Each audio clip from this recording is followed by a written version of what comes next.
Hello everyone, welcome back into this channel, and in this video I would like to show you the way how to add someone into Google Chat application to start the chat or start the message conversations. So first thing we have to do, open your app library, and then you just need to tap chat over that, and then you just need to go click the chat applications here.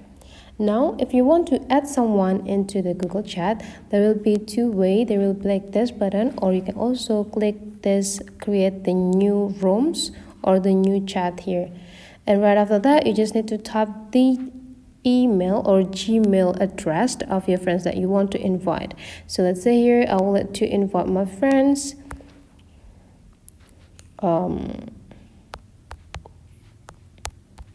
And then it will be pop up right in the top side here if you already put the correct Gmail address, and then you just need to go click it, and that will be bring you into the blank room, and then you just need to start chatting with the person that you just invite into the Google Chat.